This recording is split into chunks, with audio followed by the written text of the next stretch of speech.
Hey friends, welcome to the Tennis and Bagels podcast. We got the whole gang here and big plans for the future. We're not gonna say much about them because we're still like in the planning phase, of course. But yeah, we're here back again, all the three of us. Vansh, Owen, how you guys doing?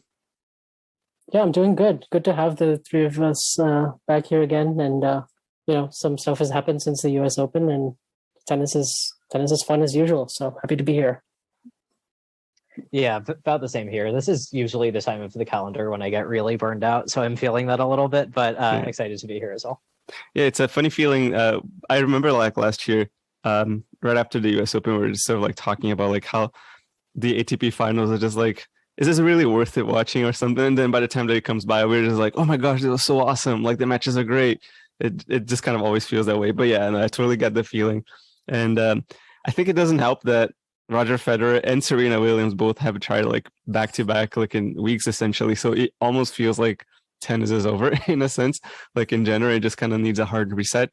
But yeah, we are actually here to talk about Roger Federer retiring and just like his career, his influence in sport, and ourselves as tennis fans or club players, and Vansh probably as a junior. Yeah, what do you guys take? First impressions on his retirement announcement and everything like that. Yeah, so a lot of there's probably a lot of words that won't do justice to what he meant for tennis and his legacy, just in terms of really being an iconic figure in sports. But I guess just for me personally, he's been a massive reason of why I'm in tennis in the first place. Like just a massive reason of why I started playing, why I started watching, why I started following this game, why I played the juniors. A lot of it was just watching Federer play. Like I really don't know a world without Roger Federer, just because he's been around for so long, right? He's been a pro since 1998. Mostly been a fan for the second half of his career, which is in the 2010s. But nonetheless, he started off this massive era of what we call the big three, and of course big four as well, with Murray in there. And for a while there was a period in the early 2000s where there were so many new world number ones, right? So many new players winning majors, and sort of we didn't really know who the next king was going to be, right? Because you had obviously had Sampras and Agassi dominant for a while, but then there was kind of a period in between where you thought Federer might be the guy, but not many people really did, because there was a lot of talent and there was a lot of tools that he had, but he didn't quite put it all together until 2003. And then of course we know the rest is history. But really just him retiring right now, in a way, it kind of feels right, but it also just hit me really hard in the moment, just because yes, he hasn't been around a lot since 2020, and his knee hasn't cooperated with him. And he even just as early as this Wimbledon, right? When he was there at Wimbledon for the centennial thing, like the 100 years celebration, when he was there, he said, that he hopes to play next year. So at that point, I was still thinking, okay, he's gonna probably give it a go, and maybe next year will be the farewell at Wimbledon or some other place. But the fact that he then had another setback, I think after that he was like,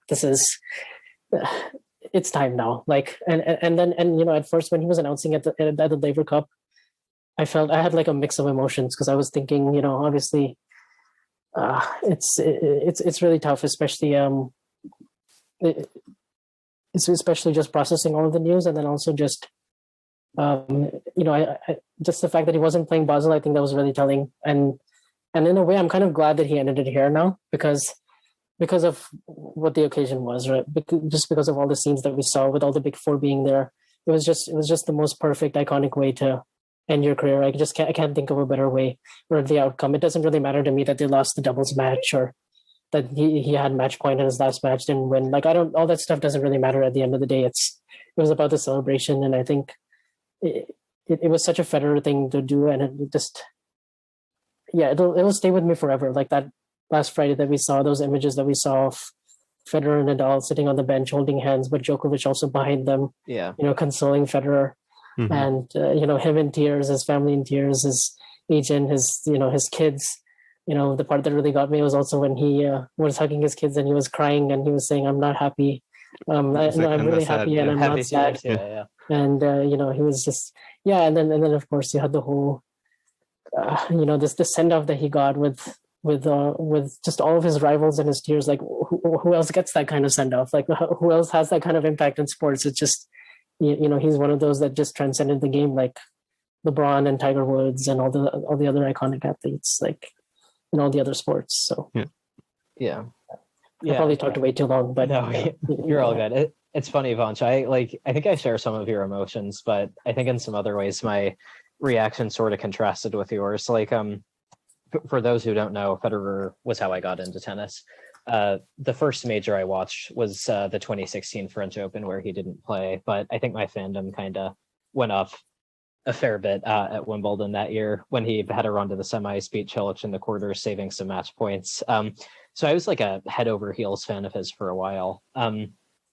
But then I think in 2020 and 2021, when I was becoming an even more intense fan of tennis and when he didn't really play, I felt like I sort of had time to process his retirement before it happened in those years. And since I hadn't been into tennis for that long, I mean, that was like almost half of the time, not almost half, but like 2 years out of the 4, 5, 6 that I had been a fan. And so I think for me, that was enough time to kind of process it. And so I felt a bit weird because I don't think I really felt the emotions from Laver Cup in a way that others seemed to. Like I like the moment with Nadal was incredibly sweet.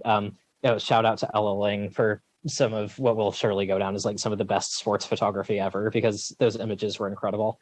But yeah, like I couldn't cry about it. I thought it was amazing to have the big four there, but I don't know, I think something about the emotional state I was in just didn't line up exactly with the moment. Like Vanch, you said it didn't really matter to you that he lost or that he lost for a match point up. I wish I could have felt that way, because during the match I was thinking like, I'm really having trouble imagining them losing this and I really want them to win. But then when they lost from match point up, I was like, that's just tennis, like of course the scoring system is going to be that cruel even in a moment like this, because that's just how it is. And so I thought about that for a while. I don't know. I think it's going to take me some more time to sort of sort through how I feel, because I'm not really sure yet. Yeah, it was pretty crazy how like the one thing that I thought about like his doubles match was how sadly on brand with late years Federer he was to lose from match point down on his own serve. But yeah, it was a sad moment, like as in like we would wish that he could serve this one out, but like unfortunately it wasn't to be. But honestly, like 2022 Federer, who hasn't played since getting bageled by Hubert Hurkacz last year at Wimbledon, was not the same who almost beat Djokovic in 2019. Yeah, but can we talk about that a bit? Like consensus was sort of that like he carried Rafa during this match. He was so nervous that he was missing all kinds of easy shots, and Federer on one leg was actually the better player. Which is pretty I thought that as well.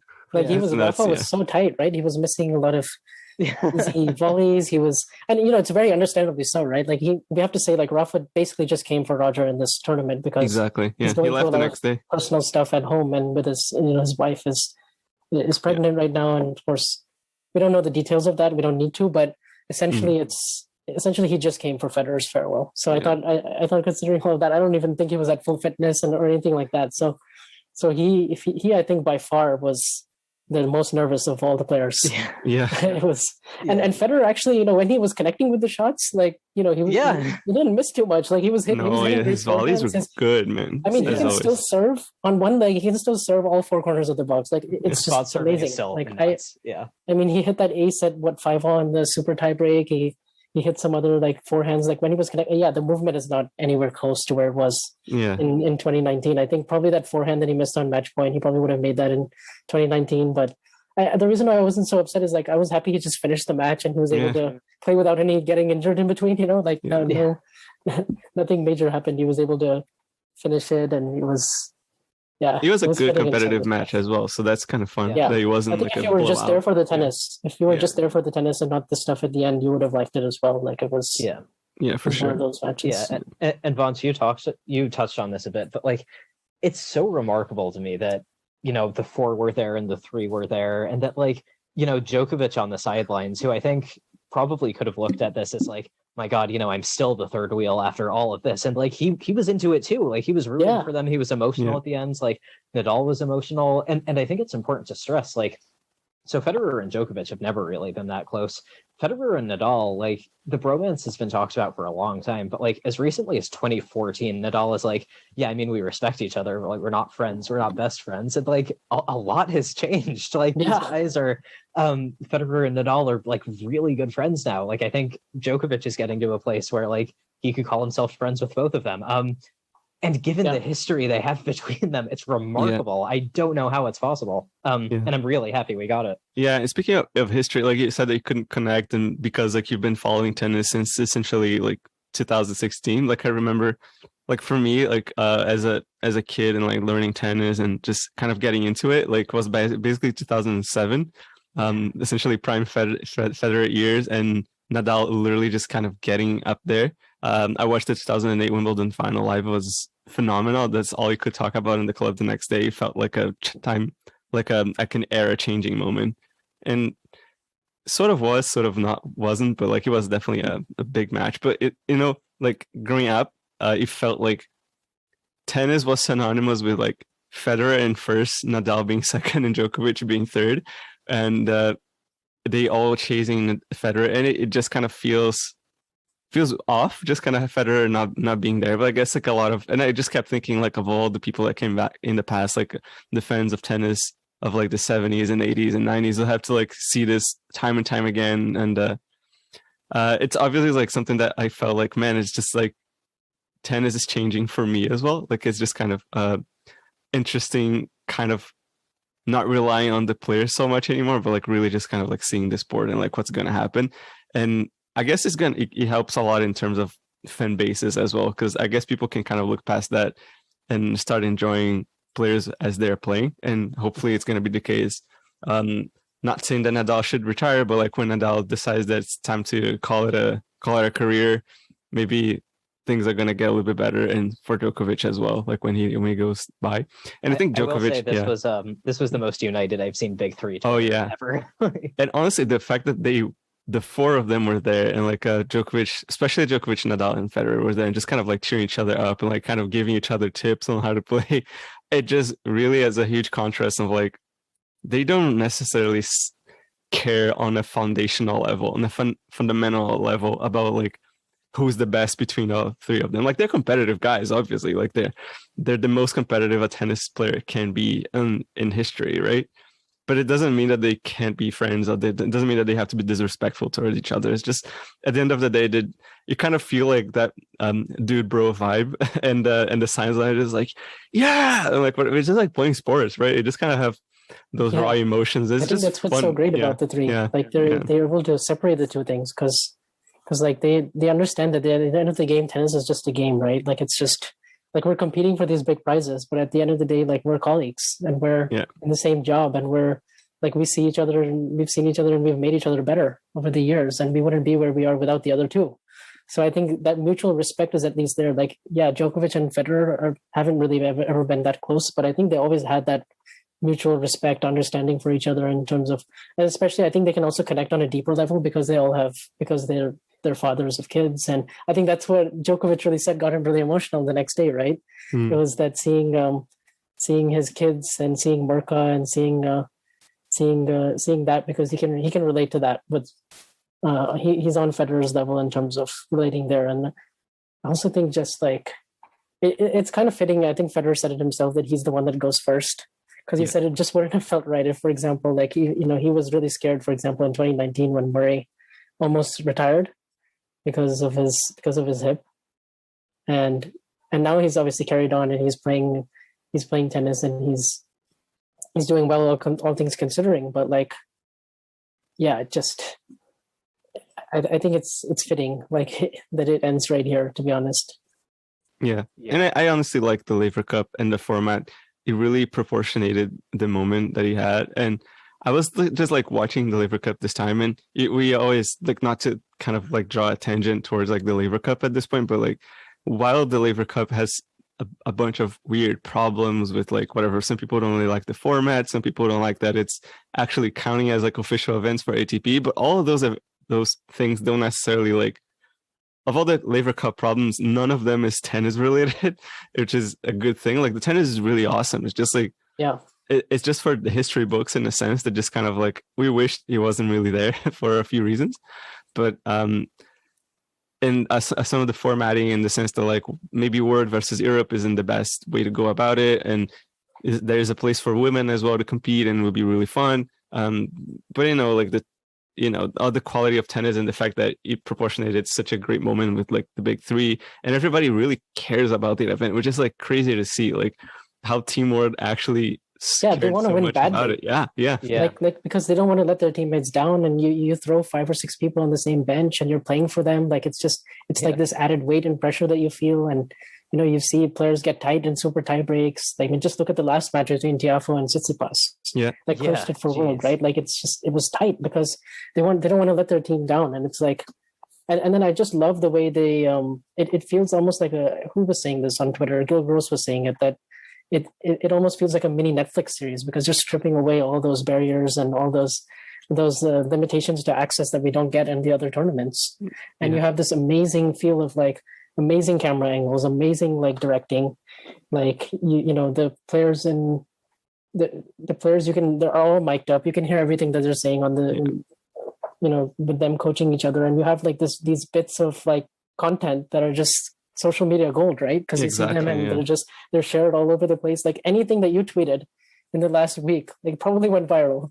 Yeah, we had I don't know if you guys saw this. It got copyright stricken eventually, but like Ollie on Twitter, he posts a lot of points and like media clips. I think he posted the clip of Federer and Nadal crying, and it got like 300,000 likes or something. Yeah, I did. Yeah, I saw it when he got copyrighted. So like, oh man, and like our mutuals like went viral and stuff. I mean, my gripes with the Laver Cup are the way they've dealt with Zverev. Like, I think the social media admin blocking everyone who tweeted Olia's story was absurd. I think that continues to be a problem, and I think the ticket prices were a problem this year. Like, that's a big problem. Very unfortunate. But Andre, I agree with you that like the tennis is not a problem. I didn't notice a difference in the level of competitiveness between this and official matches. Yeah. And to have the comedy at the same time is great. Like one that sticks with me is after Djokovic was just destroying Tiafoe in the first set, who was on a great run of form, and Djokovic like literally playing as well as anyone can, and Federer on the bench is like, Djokovic, Novak, your rally tolerance is so great to see, keep it up, and Djokovic just says thanks, and it's like that's a video clip. That's amazing. So I enjoyed that quite a bit. Oh yeah, and then of course I remember there was another one. Yeah, Djokovic was an awesome coach this week. Yeah. I mean, there was the match when Murray and Demonor were playing each other, and he's like, Andy, focus on the quality of your own shots. Don't worry about what Alex is doing. You know how he's going to play.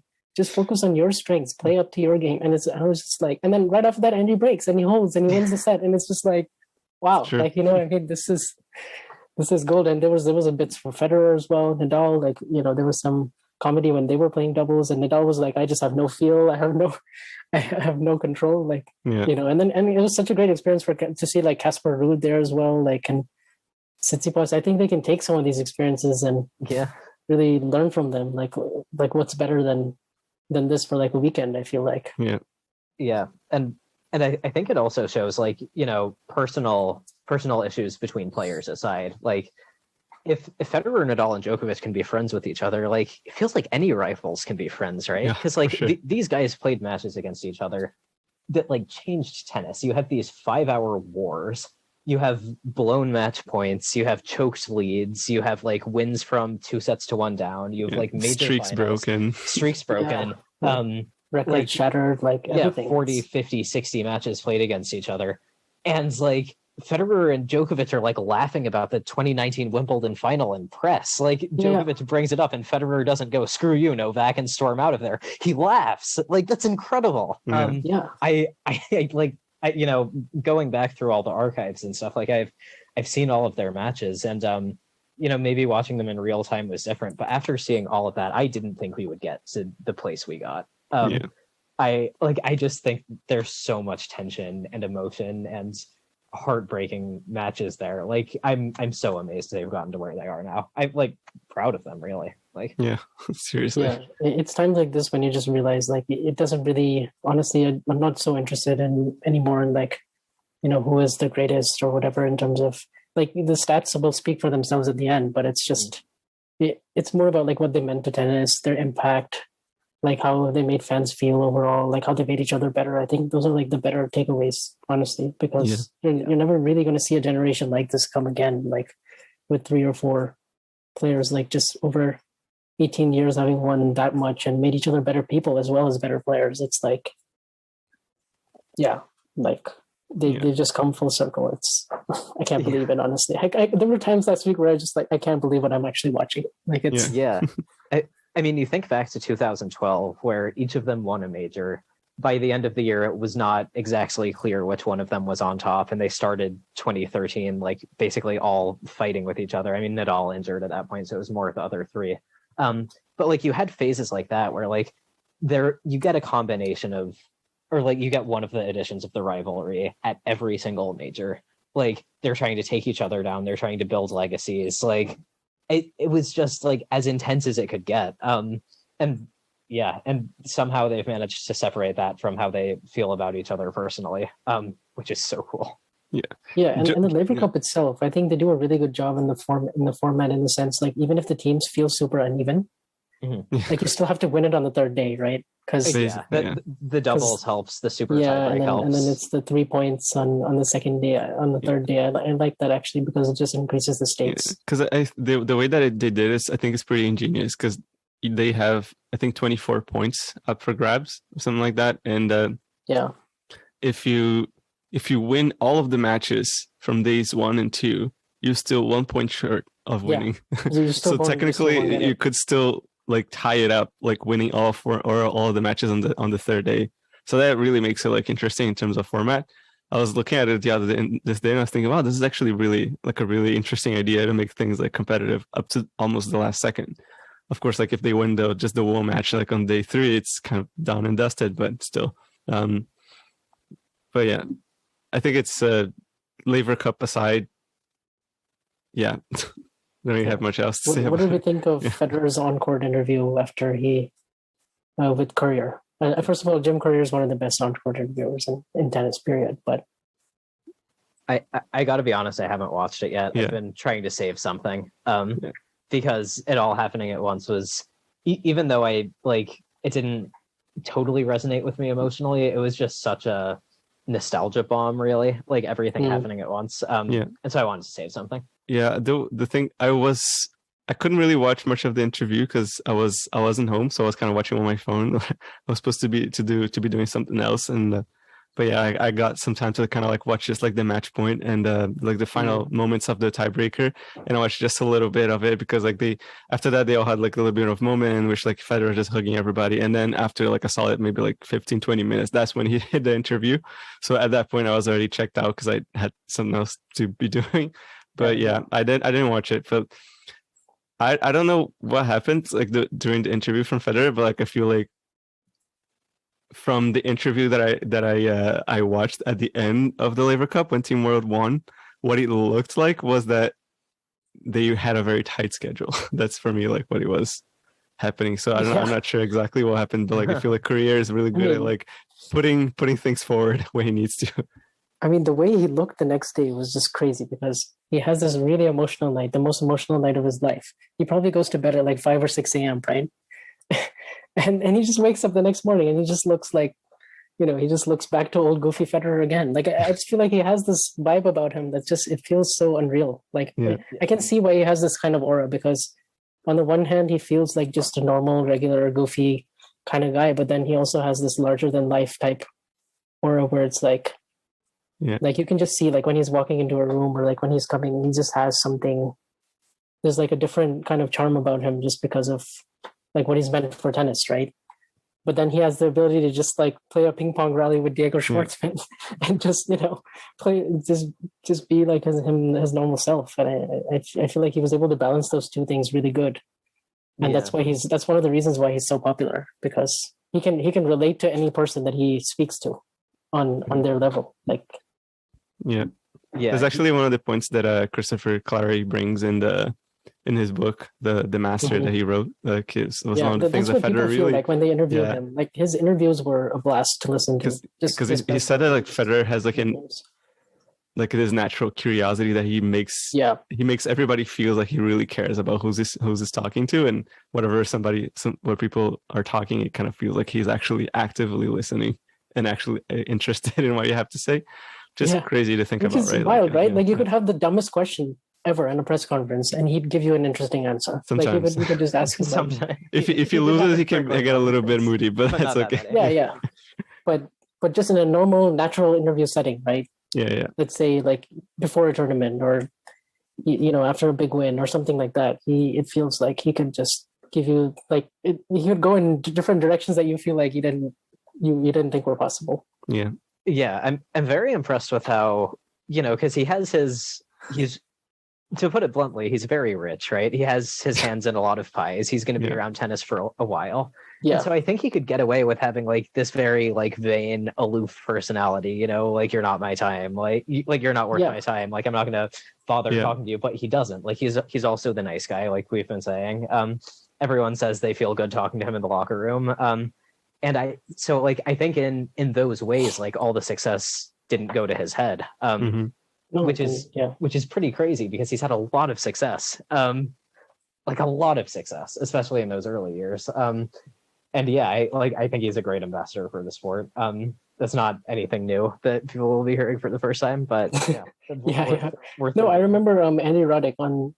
I think it was Andrew Burton who tweeted this, but he said that Andy Roddick said on TC that I absolutely love and respect Roger Federer. I don't say that about many people who ruined my life for a decade. Right. Another tweet that went viral. Yeah, and then what he added on is for me, it's what he's done when no one is watching. That will be his legacy, and that's what you were kind of referring to, with the locker room moments, with those kind of those conversations with people that he's probably met over the years, could be anyone from a tournament cameraman or a ball boy to a. Speaking of a tournament cameraman, I was just looking for content for Tennis Canada, a thank you video and whatever, and I was looking for good tidbits and interviews and stuff. So that was one that was it was a post-match interview that he did in Canada, back in 2006 or 4. So he had a long hair, Federer, really baby face and things like that, and he was just talking about how after a match is just kind of goofing with the people in the interview room, and he was saying that a camera guy just kind of got really close to his face, and he was the guy could essentially see through my ears, and then he was and then people were oh yeah, it's probably Ryan or something like that, whatever, and he goes and they ask, do you have a message for him, Federer? And he goes yeah, and he looks dead onto the camera and is Ryan, if you ever get this close to me again, boom, and he goes the emotion as if he was gonna hit him in the face, and just starts laughing and just messing up with the people in the interview. It was just really, really funny about how he interacts with everybody on a very on level. It's he's at the same level as everyone, so it's kind of really hilarious. He feels like a guy you could just go out and have a beer with and just essentially there's that video of him and Rafa just laughing continuously for 45 minutes. Oh, so good. Where they're trying to classic do that, and it's that was 2010. I mean, that's wild. That was 12 years ago. But that's what are your favorite on-court Federer moments? Yeah, I was about to ask. I mean, if I just say 2017 Australian Open, I feel like that's the most. Oh yeah, that's pretty solid. I mean, it's a pretty great one. That was one of the Federer wins that I did watch, and that was incredible. Yeah, for me, it was just how much his game changed during that whole period, right? Because obviously 4.5 years he didn't win a major, but he was still getting to finals. He was still pushing Djokovic. He was still, after 2013, most people thought it was the end, because when you're 30 and you're 31 at that point, Andy Roddick had retired. A lot of his other rivals from his era had retired, and you were pretty much thinking, okay, he's not the same player anymore. But then he switches to the other racket, 98, 97 inches, 98 inches, and improves some technical aspects of his game, like his backhand. He starts hitting over it. He starts serving bigger. He starts coming to the net. He adds Edberg on his team, and then he goes through all these things. And then he has knee surgery again. And so you're thinking, okay, now this is going to be one icing on the cake in 2017. But then he really came back. He had this resurgence. Yeah. He got back to number 1 in 2018. He did. Yeah, and the fact that he was able to get 3 majors more after that and get to number 1 and be really like in the mix all the way until the end of 2019. Mm-hmm. Like, yeah. I think one of my favorite like Federer moments, and Murray musings have to pardon me for this one, but like 2012 Wimbledon, like against like when he finally won a Grand Slam again, after I think 2011 he didn't win anything. Yeah, Djokovic dominated it, and then so he comes out and like wins Wimbledon, and another time it was like phenomenal, because he felt like at that point everybody was just saying like, if Federer gets to a semifinal, it's going to be huge already. So like nobody could see Federer winning, and it was at that moment when Federer was, everybody was just saying like he was going to retire very soon. He was past 30 years old. He would have been like 30, 31 or something like that. And of course, like with Djokovic up and coming, like in the best years of his career, essentially, and Nadal obviously like playing really well, having just won the US Open in 2010, just kind of showing everybody that he could win on every surface in every Grand Slam. Just kind of felt like, well, Federer is definitely out at this point. And he, to be fair, like he was definitely third best, like in his in the past decade, but it is a pretty solid third best to win 5 Grand Slams. So it's still pretty good. So yeah, like I mean, that Wimbledon just really felt really good to see Federer winning. So it was like, oh my gosh, he can still do it past 30. And of course, like 2017 happened. It feels like 2012 Federer was a baby. like, yeah. And I also feel like Djokovic is inspired by Roger in the sense he knows he's seen Roger like play late into his 30s, and he's at this point in his career now, right? Where I feel like he's thinking to himself, I could do it too. I could keep going until I'm late 30s and even hit 40, and it just feels like it's possible. It wasn't like that before. Yeah, and if Djokovic doesn't get in his own way with these multi-month breaks like he had this year, like he'll do it too. You see him beat Cilic today. Yeah, like he's still got it. Yeah. Well, the thing is, he's just so fresh right now this year because he hasn't played. He hasn't missed anything, and during that time he was training, and clearly he's in great shape. Yeah, but yeah, like I think in coming first, like I think Federer pushed the other two to sort of design their games to beat him, and in doing so, like those two like then made Federer improve, and then the three of them just like took tennis to this place that it hadn't been before. I mean, like I will still like consistently go back and watch their rallies from like that 2008 to 2014 period, where it's just like they're inventing new patterns because of like the court coverage they have and like the angles they would try to hit. It's ridiculous. Like it still makes me laugh even after I've seen them like dozens of times. Like what they've done for tennis is hard to put into words. Yeah, I think it's crazy. Like when you said like they were reinventing like the way tennis is played, like it's 100% that, because how you watch, just pick any match from between like 2002 when like baseline tennis was kind of like on its resurgence. It was becoming the mainstream pattern in tennis, was playing from the baseline. And Federer and Hewitt and Roddick were pretty much the guys who brought this about, and Curtin as well, like on clay court, kind of made like a little bit more of an attacking style rather than just like rallying. But it's really interesting, right? Because the string technology changed during that. Yeah, exactly. Like the Lux lawn, and I remember Courtney was kind of the first guy to went to it. And... but you see those rallies between like Federer and Hewitt, and they feel so slow. Like I feel like it feels like Federer 2017, like on the movement that he was, like 2019, they could smoke each other out like that easily because they take the ball so much earlier and they just hit so much flatter. And just like sometimes like when they're attacking flatter, but like Nadal, like the addition of like attacking spin to actually accelerate on the ball, not just like miss the net and just kind of like making a neutral rally, but actually using spin as an attacking shot. It's just novelty in the game. Like they really did transform the way that players actually hit the ball and construct the points.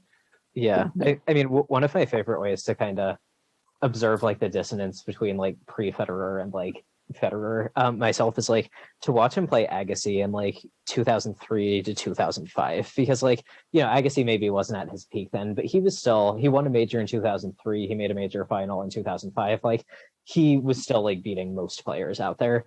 And you watch him play Federer, and Federer makes him look like a junior, because Federer not only like has the huge forehand, which is easily the biggest shot on court, and he has a much better serve, so he can blast Agassi away. but he also defends better. Like, he was covering the court in a way who, like, and Agassi had a great forehand. Like, people would marvel at Agassi's forehand, and like Agassi couldn't hit winners against him because Federer got to everything. So like, you know, sometimes Agassi would like aim for the line and like he'd get a winner, but like it would feel lucky to me when he did that. And like Federer, when he does that, it's just like, you know, how much easy power he has on his forehand. It was like he wasn't even trying. And so you watch these rallies and like Agassi can't hit through Federer and he can't defend against Federer. And Federer did that to everyone. He just like completely demolished them on offense and defense. Like, I think one thing people do forget about him is like how amazing his defense and his passing shots were when he came off, because that was something that Djokovic and Nadal somehow did even better. And I think that obscured how good Federer was at it at first. But like, you know, you watch him play these Wimbledon matches against Roddick, and he's passing Roddick from all these crazy positions, like from anywhere on the court, these ridiculous angles. And you know, Roddick is frustrated. Like, he knows what the problem is, but he doesn't have a backup plan either because nothing works. And it's just amazing to go back and watch. Yeah.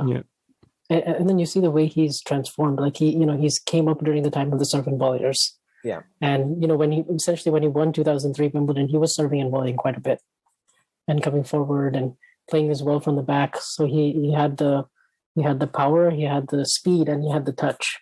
And he just had the natural instincts. And then as he went along in his career, during that 2004 to 2010, it felt like he was the best offense. He had the best offensive game and the best defensive game, because you felt like there was just no place on the court that felt safe. Like, you know, you go to his backhand and you're like, he'll dice you up with all of his 50 slices that he has.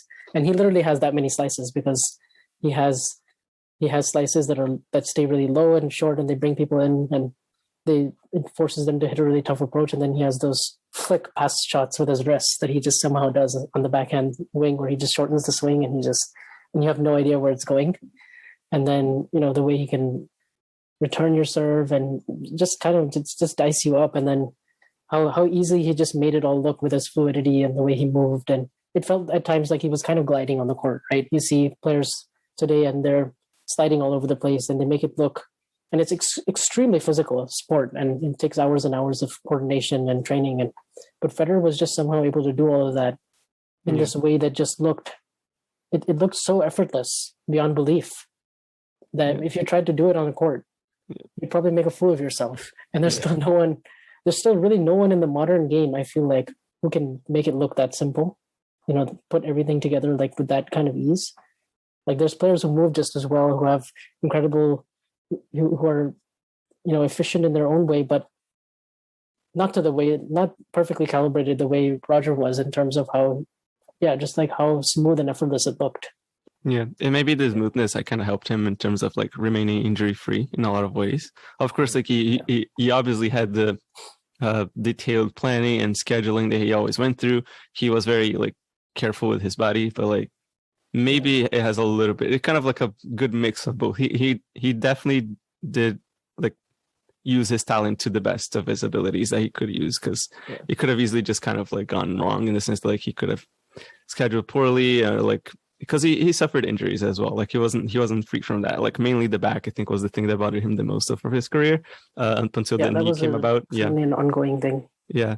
But yeah, like, but he always took the appropriate time. He always felt like exactly. You know, so if you was very good at the next couple of months, so be it. We'll come back stronger. And every time he did play, and once he competed, he never wanted to retire. He never wanted to finish mid-match. He just sort of felt like, I'll just make the best with what I have, and I'll just. I do feel like one thing that Federer took a little bit of a while to figure out and become really good at, unfortunately for him, was clay.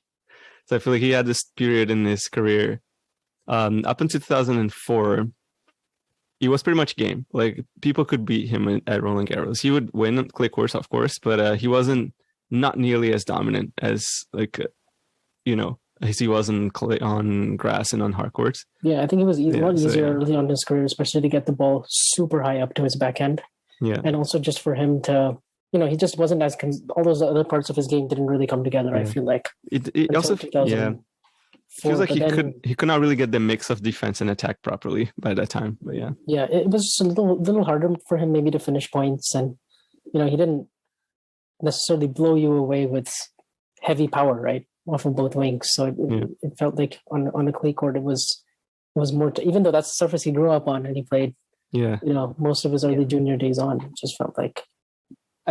Although, like, while we can sort of nitpick him on clay, like, the reality is from 2005 to 2012. Yeah, he was the second best. Nadal. Yeah, exactly. Like he would have won. He was beating everyone not named Rafa. So I mean, 2012 he lost to Djokovic. 2010 it was Soderling, but the other years literally just lost to Nadal. Besides the time he won in 2009. So, like, any other era, I'm fully confident he would have won 4 or 5 of those things.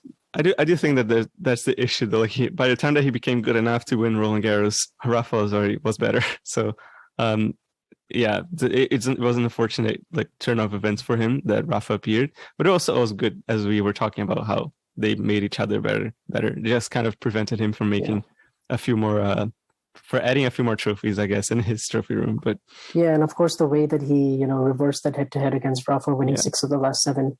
At the same time, he did lose 6 of the last 7 against Novak, but it just it felt like, okay, he really problem solved here. He found something, and he was able to stick to it. Yeah. I mean, 2017 Australian Open final is the one we talk about, but the 2019 Wimbledon semi was nuts as well. I think like the last 2 sets he made like 7 on 4, 5 on forced errors in total or something. He was untouchable those last 2 sets against Rafa. Like, I mean, that last game, he had 2 match points. Nadal saved them both with winners. There was a break point. Federer 30-all like dumped a smash into the net, and he held serve after all of that. And was a point away from winning that final. Like, I mean, we talk about that because to put it bluntly, it was a choke. But the fact that he got so close to winning that tournament at 37 is insane. I gave him no shot going into that final. I gave him no shot going into the semifinal, for that matter. And he nearly beat them both back to back at 37 in long matches. That's insane. Yeah, I think that just adds to his legacy, to be honest. Yeah, absolutely. To come that close, be 10 centimeters away, like, it's... And speaking of legacy, like, how about we finish this, like, making a little bit of a list, if you will. Like, what do you guys think was the best match that Federer has played, and what his most important match? Because they may not be the same. On the court, I mean, this is hard. He might have lost the best match. I mean, there's too many, but I mean, one that comes to mind for me. I don't think this is the highest quality, but it's one of my favorite ones to revisit. Is honestly the 2009 Australian Open final, which sort of gets overshadowed by the 2008 Wimbledon final, and the last 7.5 of that match was not very good. But if you watch the rallies that he and Nadal have in the first 3.5 sets, it's like they're both on speed. The way they move is insane. I think everyone will remember that famous rally in the 4th set, 2-all deuce. Federer hits a ridiculous squash shot, dead on the run, that like goes flying into the other corner. One of the best shots I've ever seen, and it doesn't even win him the point. He did a lot of good attacking with his backhand in that match. That's one of my favorite highlight rewatches, just because I think those 3.5 sets were peak Federer Nadal. Yeah, it's a good one. I mean, there's been some times where he's just made really, really good opponents look inferior. Like early on in his career, I mean, obviously the 2004 US Open final against Hewitt. You watch that, it's like 6-0, 7-6, 6-0. Yeah. And Hewitt is, still playing really good tennis at that time, and still looks like he can challenge Federer, and still had a head-to-head edge over him, and Federer just goes in and just absolutely destroys him. Like, it's to the point where you really felt for Hewitt, because it's like, my goodness, the things that he can do on the court and package it together. And I liked the 2003 Wimbledon semi with Roddick as well, because I think Roddick was favored to win that one. And Federer just, like, I mean, first set was close, and after that, Federer just, like, cut him up with passing shots. I think he had something like 62 winners to, like, 12 on forced errors in that match. Wimbledon generous with the stats, but that was wild. Yeah, and I think it just impressed me how many of those close matches that he lost, but he was able to bounce back from, very quickly. Like when he lost the 2008 Wimbledon, finally he was able to win the US Open, get back to number 1 the following year. When he lost the 2011 US Open semi against Djokovic, he then went on a tear and got back to number 1 a year later, and had a really good first half of 2012. There's just so many moments like that where I feel like for every match that he lost with match points, though, there's also one that he won that he probably shouldn't have won. And I think he knows that in his mind. So I think that's what helps him get over some of these, which is amazing. Like, I don't know how he's able to do that. Yeah. And sleeps, so, and be so proud because he can be, but then it's just like, there's so many matches, like the 2009 Roland Garros match against Haas, if that forehand inside out winner was a little bit wide or misses by a bit, he doesn't have a French Open, and then now we could be having a very different conversation about his legacy. So I think his most important, I think I have 3 matches that for him were like the most important matches that he's ever played, and in no particular order, like 2009 both finals of Roland Garros and Wimbledon, because those were like the key moments for him to finish like essentially every record that made people say that he was the GOAT. So like tying Pete Sampras, winning Roland Garros, and then surpassing Pete Sampras. He did that in 6 years. That is wild still. Yeah. 2003 unreal, to 2009.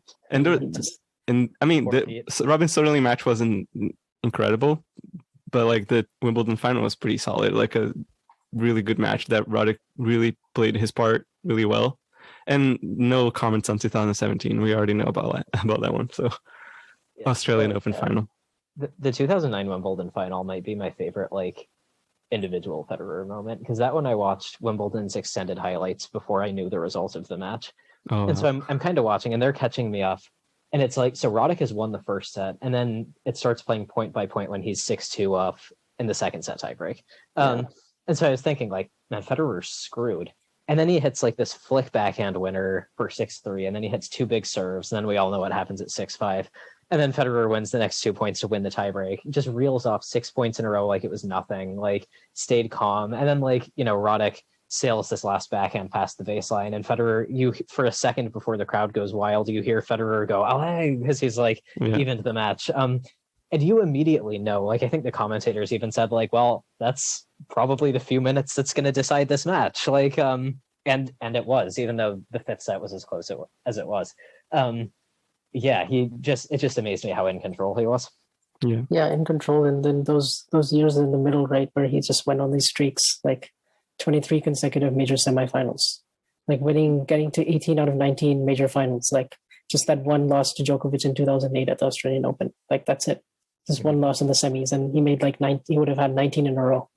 And then he had like, I think 36 straight quarterfinals. Like, some of these are just never going to be beaten, I feel like, or those 237 weeks consecutively at number one. Just that dominant stretch that he had. It takes a lot of consistency. Like, more so, like, I would say the 237 weeks at number one consecutive is just ridiculous. It's almost insurmountable, like in my view. But I think that the quarterfinals record that he had in the semifinals, it's just mad consistency and versatility, like to achieve that in every Grand Slam that you play, like one after the other without a break, because he played, I think, all of those consecutively. He didn't like, it's not like he kind of missed like a Roland Garros. He didn't miss any.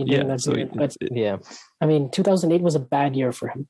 He only won one major. Exactly. He only made 2 other major finals. Like, and then 2010 year for Federer. So.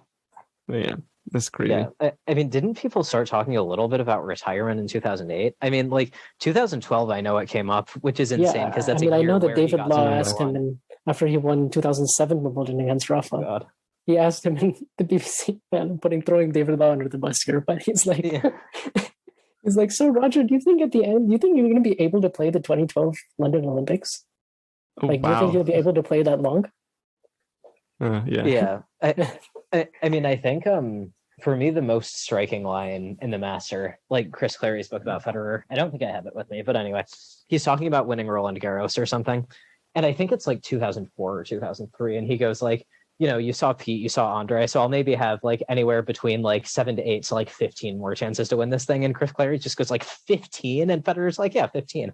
And he's talking about playing until he's like 38 or something, which was unthinkable at the time. And it's what he did. Yeah, that's crazy. That's just how much Federer loves the game and how much he did for it. And just to cap it off, I guess my 2 choices for best matches is played 2006 Rome and 2009 Australian Open. I'm with you on that one. I think it was one of his best matches ever. These are all the matches that he's lost, which is crazy. Those are some of his best. He's an amazing. It just tells how good you have to be. Yeah, like Federer's catalog of like close losses and like epic matches is unbelievable. Like and I don't mean this as a slight against him or even necessarily a compliment to Djokovic and Nadal. It's just like the amount of close losses he's had in these amazing matches, like 2006 Rome, like 2009 Australia, 2008 Wimbledon, 2019 Wimbledon, 2014 Wimbledon, like all these matches, like 4-setters and 5-setters. It's insane. Like all the wins, all the losses, all the close losses. Like, yeah, he needs multiple books written about his career, I think. Yeah. You could write a book for every slam that he's played, essentially. Probably, yeah. Yeah. Just. Yeah. Yeah. I mean, it's a good place to wrap up. I have to. Yeah, 100%. Sure. Yeah, we're wrapping up with Owen's next huge project for his life, writing a book on every single one of Federer's Grand Slam. It would be fun. I was thinking recently, I mean, I don't know how I would get these quotes, but it would be cool to like talk to everyone, like, I mean, the big four and then like some of the lost gen people and do like an oral history of the 2012 Australian Open, because I feel like that was like peak big four, and get them to talk about like all the matches and the semis and the final and stuff. But anyway, gonna need to wait many years to get that kind of access, I think. Yeah. Good context, maybe. Yeah. Big project though. I'm all in for it. If I can help you in any way, I will do it. I appreciate that. Yeah. Guys, this was great. Sorry it's been so long. Talk to you next week. All right. See you guys. It was great to talk to you again. And yeah, happy retirement, Roger.